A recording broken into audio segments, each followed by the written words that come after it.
wabarakatuh. Kami dari kelompok 2 di sini kami akan mempresentasikan hasil dari kerja mandiri kami serta kelompok kami.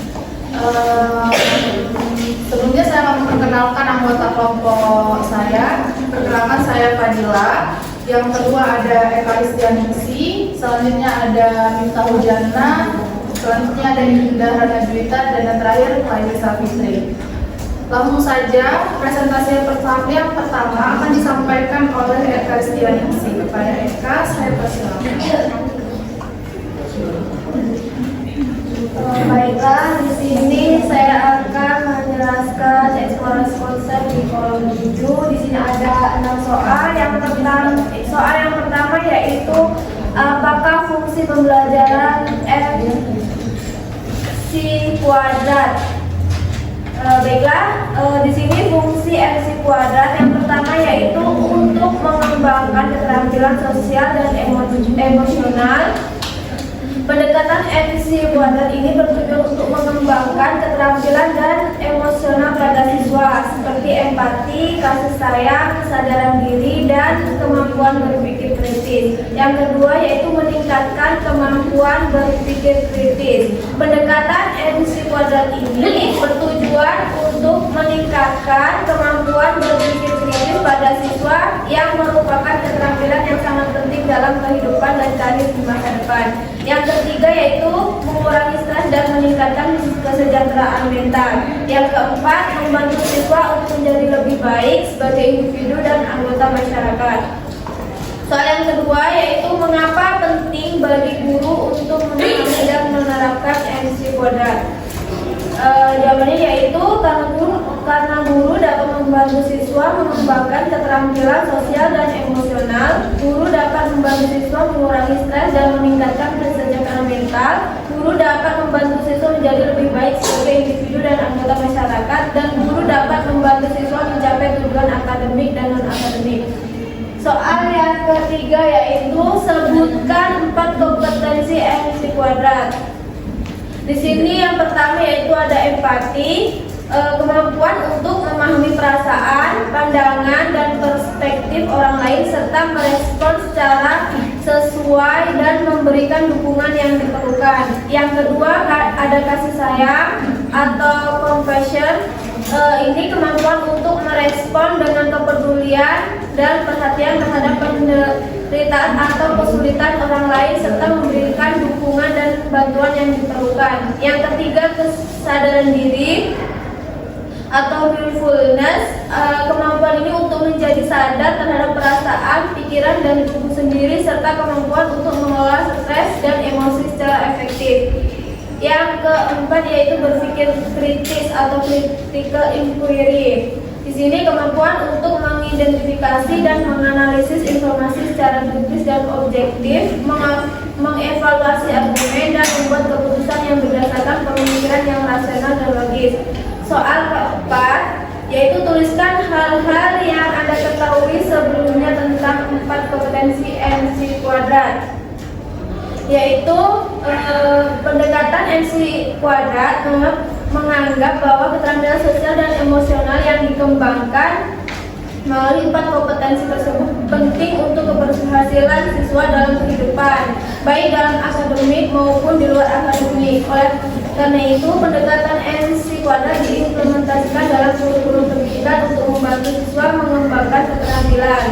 Yang kelima, tuliskan hal yang Anda pelajari dari video tersebut. Yang pertama, ada empati. Empati adalah kesadaran mental yang memungkinkan seseorang untuk merasakan atau mengenali bahwa mereka berada dalam keadaan emosi atau pemikiran yang sama dengan orang atau kelompok lain.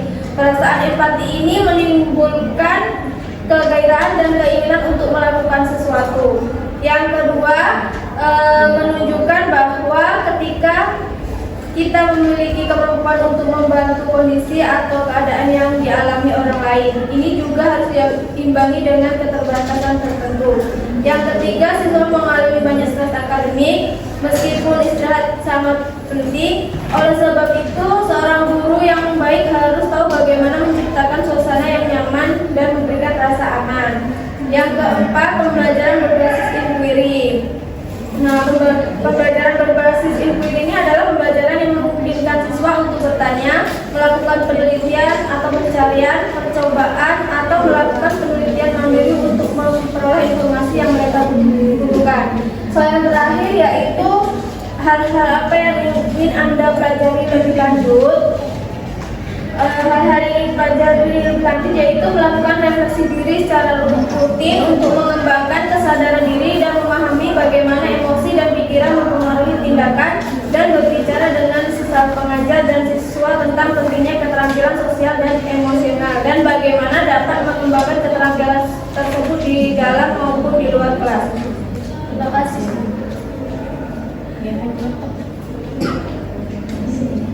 Oke, terima kasih Mbak Eka.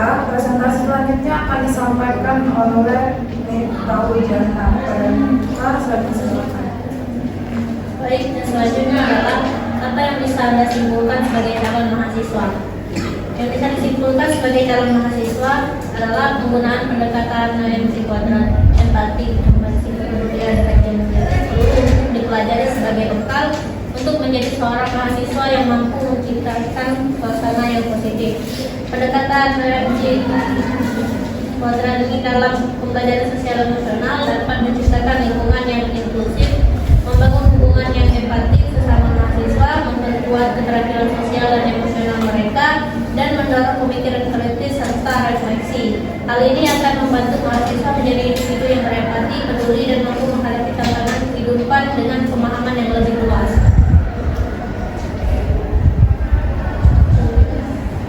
Selanjutnya akan disampaikan Laili Safitri. Baik, selanjutnya pada lembar kerja 2.1 di sini dikatakan mengapa ketika guru memiliki kemampuan sosial emosional yang baik, ia dapat menjadi agen perubahan di sekolah. Dan dijelaskan. Jadi, ketika seorang guru itu memiliki kemampuan sosial emosional yang baik, berarti guru tersebut dapat mengendalikan dirinya. Dari soal saja sudah dikatakan guru memiliki kemampuan sosial emosional yang baik, ya. Jadi guru itu memiliki kontrol emosi, memiliki kemauan yang baik, dan dapat berempati terhadap peserta didiknya.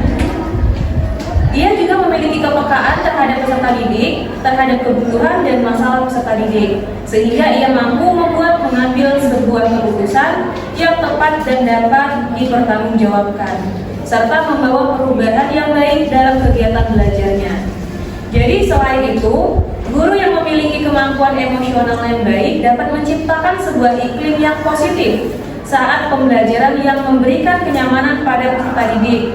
Dengan begitu, peserta didik dapat berani bertanya sehingga pembelajaran berpusat pada peserta didik dan sesuai dengan kurikulum Merdeka saat ini. Kemudian, seberapa penting keterampilan sosial dalam proses pembelajarannya? Apa fungsinya?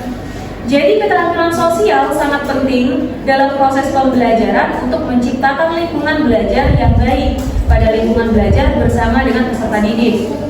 Kemampuan berinteraksi dengan baik dengan orang lain merupakan keterampilan sosial. Keterampilan sosial adalah aspek penting lain dari kecerdasan emosional, di mana dalam pemahaman emosional ini melibatkan lebih dari sekedar memahami emosi diri sendiri dan emosi orang lain, namun juga tentang bagaimana cara untuk menciptakan lingkungan atau situasi belajar yang positif dan juga baik bersama peserta didik. Jadi guru juga dapat menggunakan informasi tentang emosi diri dan orang lain sebagai pijakan dalam interaksi dan komunikasinya sehari-hari. Keterampilan sosial emosional juga berfungsi untuk menjalin hubungan yang baik antara guru dengan guru, guru dengan peserta didik, maupun peserta didik dengan peserta didik lainnya. Melalui beberapa penjabaran tersebut dapat kita pahami bahwa dalam dunia pendidikan sebagai seorang calon guru penting bagi kita untuk memahami peserta didik serta memberikan kenyamanan dalam belajar bagi peserta didik melalui keterampilan emosional yang dilakukan oleh seorang guru. Terima kasih. Terima kasih Mbak Laili. Selanjutnya akan saya sampaikan mengenai apa yang bisa Anda simpulkan sebagai calon guru. Sebagai calon guru, Anda perlu mengembangkan keterampilan sosial emosional untuk menciptakan lingkungan belajar yang positif dan menyenangkan, membangun hubungan sosial yang positif antara guru dan siswa, serta meningkatkan minat dan motivasi siswa dalam belajar. Sebagai calon guru, yang dapat saya simpulkan adalah penting bagi guru untuk memahami dan memiliki keterampilan sosial emosional. Dengan menguasai keterampilan tersebut, guru dapat menjadi agen perubahan dalam lingkungan sekolah. Keterampilan sosial yang baik merupakan dasar bagi guru untuk mewujudkan perubahan tersebut. Keterampilan sosial sangat penting dalam proses pembelajaran karena keterampilan sosial dapat membantu individu untuk memiliki dan mempertahankan interaksi positif dengan orang lain. Sebagai agen perubahan, guru dapat mengajarkan keterampilan sosial emosional yang dimiliki kepada peserta didik melalui kegiatan pembelajaran yang menyenangkan dengan cara memberikan contoh yang baik dalam berperilaku, membangun empati peserta didik, membiasakan peserta didik untuk bekerja sama, meningkatkan rasa percaya diri, dan mengembangkan keterampilan memecahkan masalah. Sekian dari saya. Presentasi selanjutnya akan disampaikan oleh Indah Ramyanita. Kepada Indah, saya persilakan. Baik, terima kasih moderator. Saya ingin melanjutkan presentasi di bagian kolaborasi lembar kerja 2.4. Pertanyaan yang pertama, apa tantangan bagi guru untuk menjadi contoh atau teladan khususnya dalam hal sosial emosional? Tantangan bagi guru untuk menjadi contoh teladan khususnya dalam hal sosial emosional yaitu adanya tekanan untuk menjadi model atau contoh yang baik dan konsisten dalam sikap dan perilaku yang ditunjukkan pada lingkungan belajarnya. Guru harus menunjukkan keterampilan dalam sosial emosionalnya yang baik dan konsisten dalam semua situasi, terutama dalam situasi yang menantang dan sulit. Selain itu, guru juga harus dapat mengelola emosi mereka sendiri dan mengajarkan siswa bagaimana cara mengelola emosi mereka. Tantangan seorang guru dalam pengabdiannya antara lain memberikan pelayanan pendidikan yang bermutu. Guru juga merupakan seorang agen perubahan atau agent of change. Perubahan yang dilakukan untuk menjadi yang lebih baik melalui proses pembelajaran yang dilakukan. Yang kedua, tantangannya adalah sebagai berikut. 1. Guru harus melihat keterlibatan peserta didik dalam pembelajaran. Yang kedua, guru harus mengembangkan potensi peserta didik. Yang ketiga, guru harus memiliki tanggung jawab mengantarkan kemauan anak dalam belajar. Yang keempat, guru harus bisa memberikan pembelajaran yang memenuhi kebutuhan setiap peserta didik yang berbeda-beda. Ketiga, kasus yang ada berkaitan dengan hal di atas berdasarkan pada pengalaman Anda mengamati proses belajar mengajar yang pernah Anda ikuti. Itu pengalaman yang saya ikuti, pengalaman belajar yang pernah saya ikuti, yakni saya mengamati proses belajar mengajar menunjukkan bahwa salah satu kasus yang terkait dengan tantangan di atas adalah ketidakcocokan antara perilaku guru dan apa yang diajarkan. Misalnya, seorang guru mengajarkan peserta didik untuk berbicara dengan sopan, tetapi guru tersebut tidak mengikuti aturan dalam interaksinya dengan siswa. Hal ini dapat membingungkan siswa dan mengurangi efektivitas pembelajaran sosial emosional. Adapun beberapa keterkaitan kasus tersebut adalah sebagai berikut. 1. Guru mengalami kesulitan mengelola peserta didik yang terkadang sangat sulit untuk dikendalikan. Yang kedua, guru belum bisa mengontrol emosi ketika melaksanakan pembelajaran terhadap peserta didik yang sulit dikendalikan. Ketiga, pola pembelajaran guru yang tidak adil atau pilih kasih dengan peserta didik yang menyebabkan adanya kesenjangan sosial antar peserta didik. Yang keempat, sikap tegas guru yang terkesan galak menyebabkan peserta didik memiliki kekhawatiran saat pembelajaran. Selanjutnya, bagaimana sekolah bisa mendukung pembelajaran sosial emosional? Apa saja tantangan bagi sekolah? Sekolah dapat mendukung pembelajaran sosial emosional dengan memberikan pelatihan dan dukungan yang diperlukan bagi guru, mengembangkan program yang dirancang untuk mempromosikan keterampilan sosial emosional pada siswa, dan membangun iklim belajar yang positif dan mendukung. Adapun dukungan sekolah untuk menunjang pembelajaran sosial emosional yaitu sebagai berikut. A. Menyediakan sarana dan prasarana yang didukung dalam pembelajaran. B. Menyediakan ekstrakurikuler yang beragam dan sesuai dengan karakteristik peserta didik.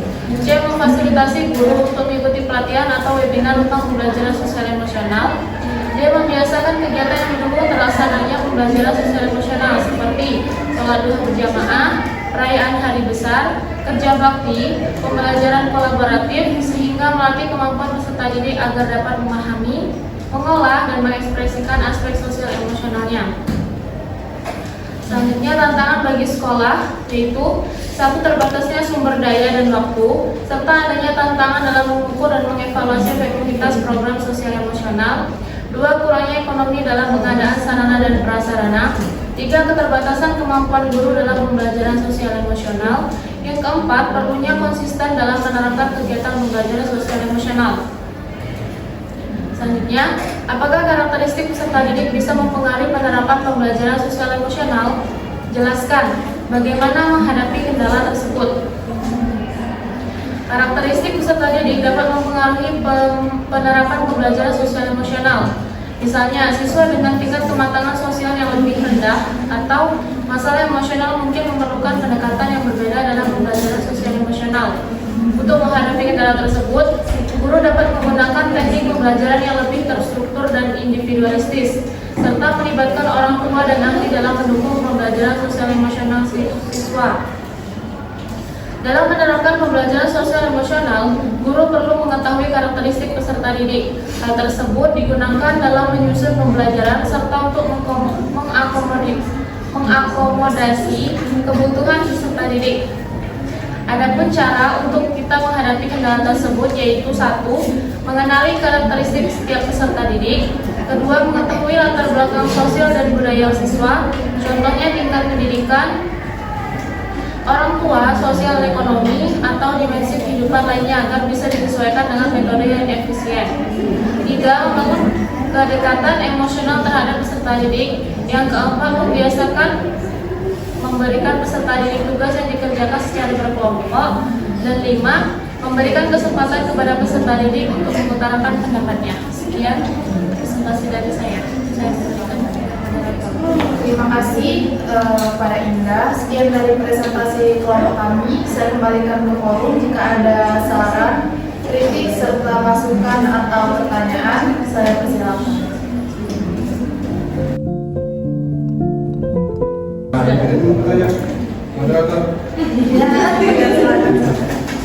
Kamera bisa diarahkan ke yang mana?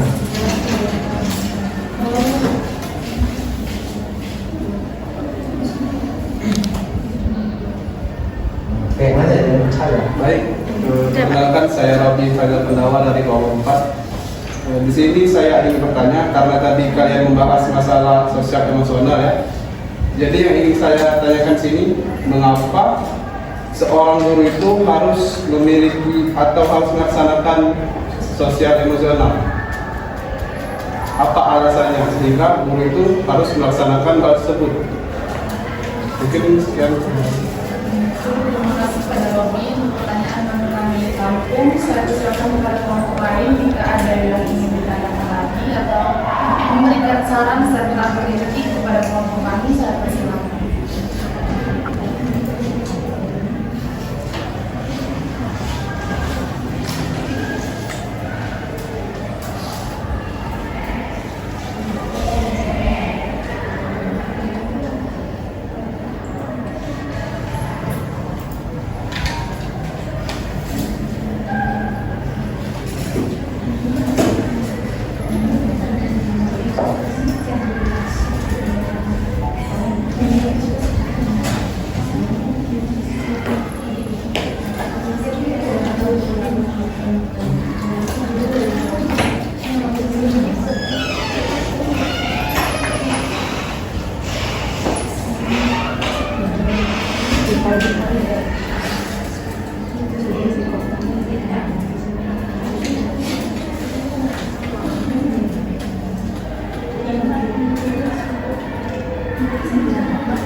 pertanyaan dari Robi akan dijawab oleh pelari Robi pada hari ini. Baik, terima kasih untuk pertanyaannya. Izin menjawab. Tadi pertanyaannya mengapa seorang guru itu harus melaksanakan pembelajaran sosial emosional. Jadi jika ditanyakan mengapa, itu pastinya ada tujuannya, ada manfaatnya. Yang jelas, dengan guru menguasai pembelajaran sosial emosional, dia akan dapat meningkatkan kemampuan berinteraksi sosial dan membantu siswa mengembangkan kemampuan berinteraksi dan berkomunikasi dengan baik. Jadi tujuan sosial emosional itu bukan hanya bertujuan agar guru saja yang bisa mengelola sosial emosionalnya, tapi di sini peran guru itu juga bisa untuk mengajak atau mengajarkan kepada peserta didik itu untuk melakukan pembelajaran sosial emosional bersama, sehingga seorang guru dapat membentuk karakter dari seorang peserta didik itu yang dapat menguasai sosial emosional mereka di lingkungan belajar maupun lingkungan mereka di rumah, misalkan begitu. Baik, kembali pada moderator. Oke, menambahkan sedikit, kita kan sebagai guru ini akan menjadi contoh siswa kita nanti. Yang jelas kalau misalkan sifat dari kita sosial emosional kita tidak bisa mengendalikan, kita akan dilihat oleh peserta didik kita dan bisa jadi apa yang kita lakukan itu akan dicontoh oleh mereka. Maka dari itu kita harus bisa mengendalikan sosial emosional kita supaya peserta didik kita bisa mengambil hal-hal positif yang ada di dalam diri kita. Mungkin itu penyampaian dari kelompok kami. Saya kembalikan kepada Robi, gimana? Ya, terima kasih moderator sudah jawab.